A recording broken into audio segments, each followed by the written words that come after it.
검찰 중간 간부 인사가 단행됐습니다. 조국 전 장관 일가 수사 등 정권 관련 수사를 이끌었던 차장검사들은 전원 지방으로 사실상 좌천성 인사를 받았습니다. 추미애 장관은 대검 중간 간부들은 전원 유임시켜달라는 윤석열 검찰총장의 요청을 받아들이지 않고 주요 중간 간부들에 대한 물갈이 인사도 함께 단행했습니다.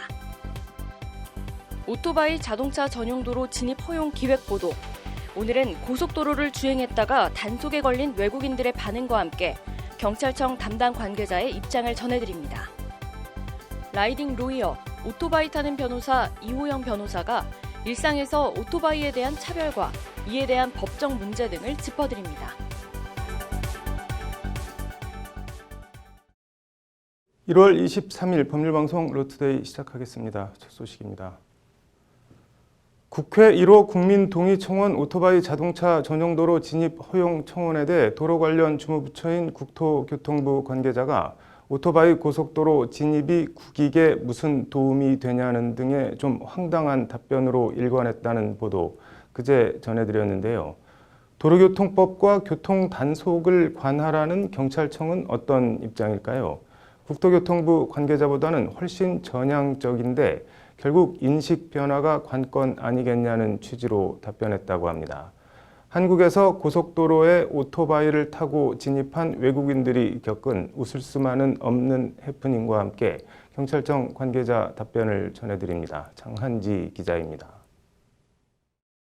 오토바이 자동차 전용도로 통행 허용 국회 청원과 관련한 일련의 법률방송 보도가 나간 뒤 시청자에게서 온 제보 사진입니다.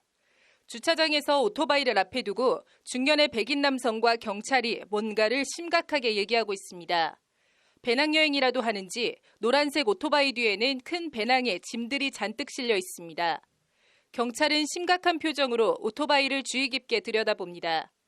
심각한 표정의 경찰과 외국인 남성과는 달리 주변 한국 사람들은 재미난 구경이라도 난 듯 웃고 있습니다. 사람들이 모여 웃고 있는 너머로 여주 휴게소라는 간판이 조그맣게 보입니다. 강원도로 여행 가기 위해 자국에서 평소 하던 것처럼 오토바이를 타고 영동고속도로에 진입했다가 경찰 단속에 걸린 겁니다. 미국인은 왜 자기가 잡혔는지 몰라요. 왜 경찰이 왔고 잘못한 게 없는데 자기를 왜 잡냐 이런 상황이었어요. 주변에 이제 우리나라 이제 아저씨들은 좀 재밌죠. 그 상황이 재밌죠. 고속도로에서 일단은 바이크를 타는 것부터 휴게소까지 들어와가지고. 미국인으로 알려진 이 남성은 정식으로 통행권까지 뽑아서 부푼 마음으로 고속도로에 진입했다가 본인 입장에선 난데없는 봉변을 당한 겁니다. 경찰이 팔로 X자까지 만들면서 고속도로에 오토바이 진입은 안 된다고 열심히 설명을 하지만 이 미국인은 의아하다는 표정이 역력합니다. 당당하게 표를 뽑고 고속도로를 탄 거예요. 왜? 자기네 나라는 바이크가 이륜차가 허용이 되니까 전혀 몰랐던 거죠. 이런 일은 우리나라 고속도로에서 심심찮게 벌어지고 있습니다. 지난 2016년 9월엔 한국에 유학 온 사우디아라비아 20대 청년 A씨가 750cc 오토바이를 타고 경부고속도로에 진입했습니다. 당시 A씨가 자동차들을 추월하며 고속도로를 내달리는 장면이 경찰 항공 순찰대의 카메라에 잡혀 언론에 보도되며 큰 화제와 동시에 논란이 된 적이 있습니다. 이른바 사우디아라비아 유학생 경부고속도로 오토바이 질주 사건 이후 5년이 지났습니다. 지난 2017년 법률방송이 도로 위에 서자라는 제목으로 일련의 기획보도를 했을 당시 오토바이 자동차 전용도로 진입 허용에 대해 경찰청 담당 관계자는 부정적인 반응으로 일관했습니다. 지금은 어떨까요? 좀 달라진 게 있을까요? 일단 4년 전 오토바이 자동차 전용도로 진입 절대 불가 입장과는 톤이 상당히 달라졌습니다. 단계적인 허용이나 이런 부분들이 이제 저희들도 고민하고 있는 부분인데요. 사실은 그것 때문에 여론조사나 이런 부분들을 몇 차례 좀 한 바가 있고, 그래서 일반 도로로 가다 자동차 전용 도로로 합류하는 현행 도로 체계의 문제점도 확실히 인식하고 나름 대안도 제시했습니다. 사실 일반 도로를 가다가 갑자기 전용 도로를 만나는 케이스가 있지 않습니까? 근데 이제 그게 보면 사실은 그게 전용 도로 지정이 해제돼야 되는 좀 요소가 있거든요. 지자체에서 결정할 부분이라 그게 원활하지 않는 부분이 좀 있어서 그런 부분은 좀 논의 좀 해봐야 되는 부분이긴 합니다. 실제 서울 올림픽대로와 나란한 영등포 노들길의 경우 이런 방식으로 오토바이 자동차 전용도로 진입을 풀어준 전례도 있습니다. 말씀하신 것처럼 자동차 전용도로나 이런 쪽에서부터 단계적으로 할 수 있지 않겠느냐. 사실은 그런 부분에 대해서 저희도 긍정적으로 전향되고 한다면 저희들도 이제 단계적이나 이런 부분을 긍정적으로 볼 수 있는 여지는 있습니다. 결국 오토바이는 위험하다, 도로 위의 흉기다 이런 인식을 바꾸는 것, 여론의 향배가 오토바이 자동차 전용도로 진입을 위한 결정적 요인 아니겠냐는 것이 이 관계자의 진단입니다. 그런 부분이 개선이 되어서 차로 인지하고 그다음에 이 오토바이 운전자가 옆에서 전혀 불안하지 않다라고 한다면 그래도 그런 상태에서 지금처럼 금지해야 된다 그렇게 판단하지는 않거든요. 아직 그런 부분이 좀 미숙하다 보니 특히 국민적 공감대가 좀 부족한 부분이다 보니 국회 1호 국민동의청원 오토바이 자동차 전용도로 진입 허용 청원에 찬성 의사를 표시해 힘을 보태는 것도 그런 인식 전환에 도움이 되는 한 방식입니다. 법률방송 장한지입니다. 네, 오토바이 좀 타는 변호사 이호영 변호사와 함께 오토바이 얘기 좀 더 해보겠습니다. 이 변호사님 어서 오십시오. 안녕하세요. 이 오토바이랑 변호사 이거 잘 매치가 되지는 않는데 네. 오토바이는 언제부터 어떤 계기로 타시게 되신 건가요? 저 대학 다닐 때 네. 이제 통학용으로 우리가 이제 그 오토바이 타는 사람들이 몰바라고 하거든요. 몰래 바이크. 뭘까요? 네. 네, 그래서 부모님 몰래 오토바이를 제가 과외를 해서 번 돈 70만 원으로 그 마그마라고 그 당시에 네. 대림자동차에서 나온 오토바이를 타고 이제 대학을 통학을 네. 출퇴근이 아니죠. 통학을 하면서 오토바이에 입문을 하게 됐었습니다. 그때가 네. 2002년도였습니다. 시간이 꽤 거의 20년 가까이 됐는데 오토바이를 타면 뭐가 좋은가요? 오토바이 매력이 뭐예요? 뭐 한마디로 정리를 하자면 네. 저는 좀 자유로움이 느껴진다. 음. 오토바이를 타는 그 순간에 되게 자유롭게 뭔가 내가 이렇게 달릴 수 있다. 오토바이와 네. 내가 한 몸이 되어서 좀 차를 운전할 때는 느끼기 좀 어려운 거거든요. 그래서 그런 자유로운 어떤 그런 느낌을 뭐 내가 출근을 할 때도 느낄 수 있고 의뢰인 미팅을 하러 가면서도 느낄 수 있는 그런 일상생활이 하나의 어떤 즐거운 경험이 될 수 있는 네. 그런 매력이 있어서 저는 네. 계속 타고 있습니다. 뭐 자유로움이라고 표현을 해주셨는데 반대쪽에서 보기에 저 위험한 거 아니야? 너는 자유롭게 가지만 우리 입장에서는 위험한 거 아니냐? 뭐 이렇게 말씀을 하실 수도 있잖아요. 그거에 대해서는 어떻게 생각하시나요? 그렇죠. 오토바이를 안 타시는 거의 대부분의 네. 분들이 위험하다. 심지어 저희 아버지조차도 옛날에 네. 본인도 오토바이 탄 적이 있으면서 저보고 팔아라 네. 이렇게 많이 말씀하시는데 그런 것 같아요. 이게 우리가 흔히 확증 편향이라고 네. 하는 거 있지 않습니까? 네. 자기가 보고 싶은 것을 계속 보게 되고 네. 내가 믿고 싶은 대로 계속 기억하게 되는. 네. 그러니까 흔히 보면은 오토바이 하면 폭주족, 뭐 3.1절 그런 네. 폭주 이런 걸 생각하는데 반대로 자동차 역시도 난폭 운전을 하는 자동차들 진짜 많거든요. 네. 그런데도 사람들이 자동차는 욕을 안 하는 것이 본인도 자동차를 타기 때문에 욕을 안 네. 한다고 저는 생각해요. 네. 반면에 오토바이 타는 사람을 욕하고 네. 오토바이를 좀에 대한 어떤 색안경을 끼는 시선을 가진 이유는 네. 본인이 오토바이를 안 타봐서 네. 사실 경험하지 않은 것에 대한 약간의 편견은 가질 수 있는 거거든요. 네. 그래서 오토바이에 대한 저변이 넓지 않은 것이 네. 오토바이에 대한 편견을 계속 확대 재생산하는 것이 아닐까 네. 그렇게 저는 생각합니다. 뭐 일단 타보게 되면 편견이나 선입견이 깨질 것이다라고 말씀을 그렇죠. 하신 것 네. 같은데 네. 지금 뭐 오토바이 타는 변호사로 요 뒤에도 라이딩 로이어라고 되어 있는데 네. 지금 유튜브 활동도 왕성하게 하고 계시는 걸로 알고 있는데 이건 뭐 어떤 계기에서 시작을 하신 건가요? 이게 오토바이가 고속도로를 갈 수 있는 거였냐? 네. 라는 그런 질문에서 사실 시작된 거라고 보면 될 것 같아요. 네. 그래서 이제 오토바이는 우리나라에서는 고속도로나 이런 데 못 가는 게 당연한 건데 네. 알고 보니까 전 세계적으로 오토바이가 고속도로를 못 들어가는 나라는 우리나라가 거의 유일하다. 네. OECD 국가에서는 아예 없어요.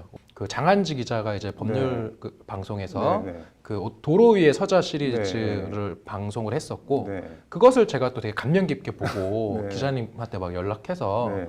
이제 의견도 교환하고 또 이제 법률 방송의 그 이제 회사를 운영하는 뭐 대표님이나 뭐 각종 임원진들과 네. 이야기를 하면서 한번 이러한 불합리한 차별을 네. 좀 개선하는데 네. 한번 도움이 되는 유의미한 한번 방송을 해봅시다. 네. 이렇게 되어서 이제 유튜브가 시작이 되었습니다. 뭐 불합리한 차별이라고 말씀을 하셨는데 뭐 자동차 전용 도로 뭐 진입 제한 이런 거 말고 또 뭐 다른 것들이 더 있나요? 뭐 대표적으로 주차장 문제가 있겠죠. 네. 이제 보통 오토바이가 고속도로 전용도로 못 들어가는 네. 거는 차별인데 주차장 같은 경우는 아예 없는 사람 취급하는 거예요. 그러니까 교통수단에 엄연히 오토바이가 자동차 관리법상 자동차인데 이륜 네. 자동차거든요. 그런데 주차장법에는 보면은 이런 자동차, 네. 이륜 자동차도 포함이죠. 의 어떤 일반적인 이용을 거절하면 안 된다라고 되어 있어요. 그게 네. 뭐 노상 주차장이든 노예 주차장이든 아니면 부설 주차장이든. 네. 그런데 보면은 없는 차량 취급을 해서 보면은 뭐 진입조차도 안 될 때도 있고 또는 들어갔는데 나가라고 할 때도 있고 또는 들어왔는데 주차 구획이 없어서 네.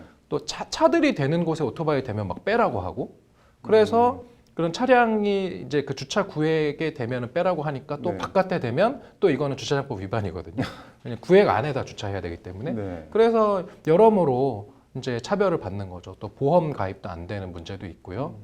뭐 하나부터 열까지 예를 들려면 너무나도 많아서 한 특집으로 계속 해야 될 것 같은데요.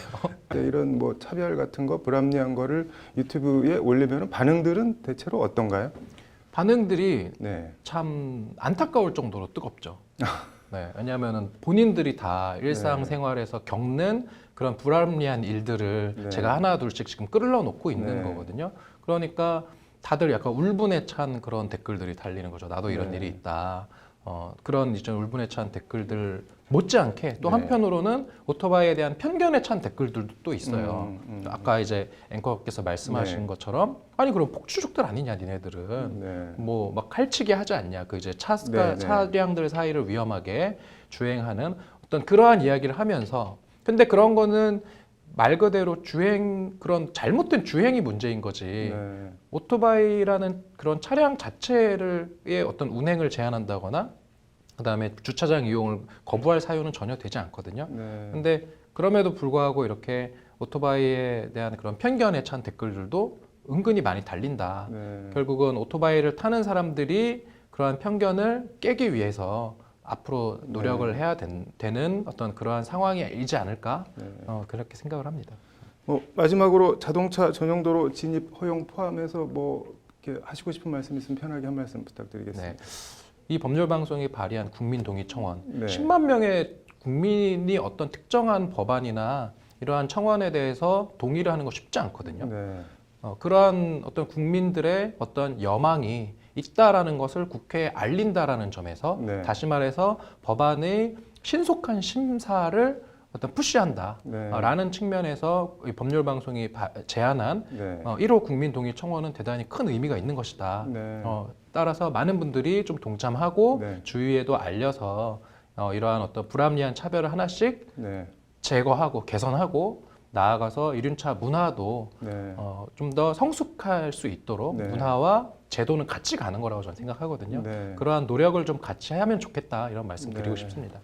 뭐 요영 변호사 유튜브에 울분에 찬 댓글을 달아주신 분들부터 좀 국회 국민동의 청원 가서 찬성 눌러주시면 좋겠네요. 오늘 잘 들었습니다.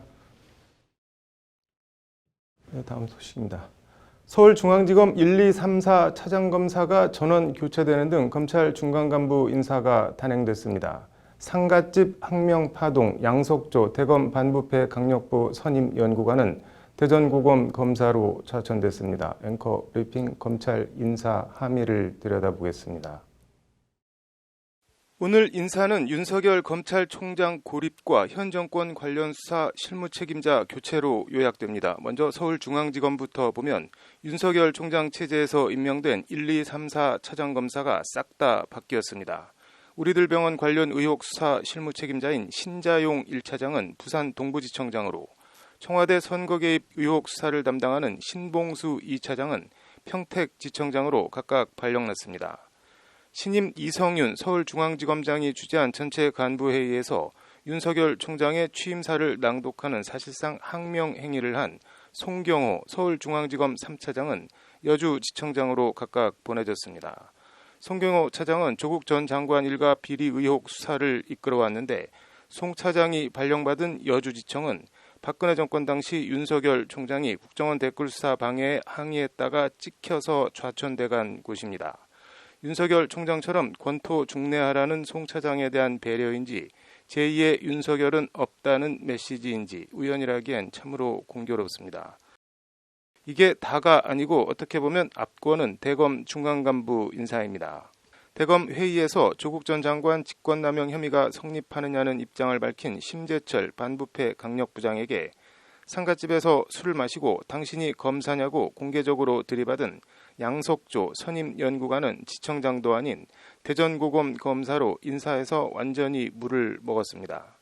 선거 사건 등을 담당하는 공공수사부도 인사바람을 피해가진 못했습니다. 임현 공공수사정책관은 대전지검 차장으로, 김성훈 공안수사지원과장은 서울 북부지검 형사 1부장으로, 이희동 선거수사지원과장은 인천지검 공공수사부장으로 각각 발령났습니다. 감찰 1, 2과장도 모두 교체돼 신승희 감찰 1과장은 인천지검 형사 2부장으로, 정희도 감찰 2과장은 청주지검 형사 1부장으로 각각 전보됐습니다. 대검 중간간부 전원을 유임시켜달라는 뜻을 추미애 법무부 장관에 전달한 윤석열 총장의 요청이 무색하다 못해 윤 총장 입장에선 얼굴이 달아오를 수밖에 없는 인사입니다. 추미애 장관은 대검 중간간부 전원을 유임시켜달라는 윤석열 총장의 요청을 보란듯이 묵살하는 인사를 내면서 검사장급 인사에 이어 누가 인사권자인지 다시 확실히 각인시켰습니다. 다 그런 건 물론 아니겠지만 이제 부장, 차장, 검사장 승진을 위해 좋은 보직을 위해 검사들이 앞으로 정권과 입장이 갈리는 지점에서 윤 총장을 바라볼지, 추 장관을 바라볼지, 누구를 바라볼지, 누구의 의중을 더 우선할지 묻는 것은 별 의미가 없어 보입니다. 법무부는 오늘 인사는 검찰 조직 개편에 따른 인사로 정권 관련 현안 사건 수사팀 존속 여부와 아무런 관련이 없다고 강조했습니다. 오늘 인사는 2월 3일자로 단행됩니다. 앵커 브리핑이었습니다. 네, 오늘 준비한 소식은 여기까지입니다. 설 연휴 잘 보내시고 저희는 연휴가 끝나는 다음 주 화요일 돌아오겠습니다. 시청해 주셔서 감사합니다.